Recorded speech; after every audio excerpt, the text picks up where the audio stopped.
ശബരിമല സ്വർണ്ണപ്പാളി വിവാദത്തിൽ criminal case എടുത്ത് അന്വേഷണം നടത്താനുള്ള ഹൈക്കോടതി ഉത്തരവിനെ സ്വാഗതം ചെയ്ത് പ്രതിപക്ഷ നേതാവ് വി.ഡി. സതീശൻ.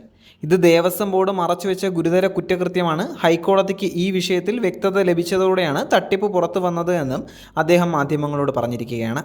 അയ്യപ്പന്റെ സ്വർണം പൂശിയ യഥാർത്ഥ ശില്പം കോടീശ്വരന്മാർക്ക് വിൽക്കാൻ കൂട്ടുനിന്ന മുഴുവൻ പേരെയും അന്വേഷണ പരിധിയിൽ കൊണ്ടുവരണമെന്നും വി.ഡി. സതീശൻ പറയുകയാണ്. ഈ കേസിൽ ഹൈക്കോടതിയുടെ നേരിട്ടുള്ള മേൽനോട്ടം ഉറപ്പാക്കി അന്വേഷണ പുരോഗതി SIT നേരിട്ട് കോടതിക്ക് റിപ്പോർട്ട് ചെയ്യണമെന്ന് നിർദ്ദേശിച്ചത് ആശ്വാസകരമാണ് എന്നും സതീശൻ പറയുന്നുണ്ട്. സംസ്ഥാനത്തിൻ്റെ സാമ്പത്തിക സ്ഥിതിയെക്കുറിച്ചുള്ള ഏറ്റവും പുതിയ control and audit general report പ്രതിപക്ഷം ഉന്നയിച്ച കാര്യങ്ങൾ ശരിവയ്ക്കുന്നത് തന്നെയാണ്. കേരളത്തിൻ്റെ സാമ്പത്തിക പ്രതിസന്ധി രൂക്ഷമാണ് എന്നും സർക്കാർ കണക്കുകൾ മറച്ചുവെക്കുകയാണ് എന്നുള്ള പ്രതിപക്ഷത്തിൻ്റെ ആരോപണങ്ങൾക്ക് റിപ്പോർട്ട് അടിവരയിടുകയാണ്.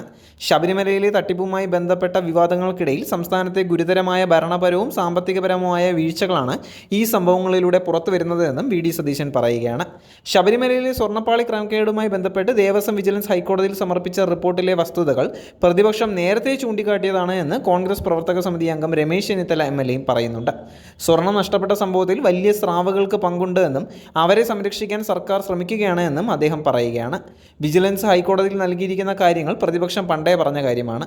കോടതിയുടെ അനുമതി ഇല്ലാതെയാണ് വാതിൽപ്പടികളും ദ്വാരപാലക ശില്പങ്ങളും ഇളക്കിക്കൊണ്ടുപോയത്. ഉദ്യോഗസ്ഥർ മാത്രം വിചാരിച്ചാൽ ഇത്രയും വലിയൊരു ക്രമക്കേട് നടക്കില്ല. ഇതിനു പിന്നിൽ വലിയ സ്രാവുകളുണ്ട് എന്നും അവരെ എന്തുകൊണ്ട് പിടിക്കുന്നില്ല എന്നും ചെന്നിത്തല ചോദിക്കുകയാണ്.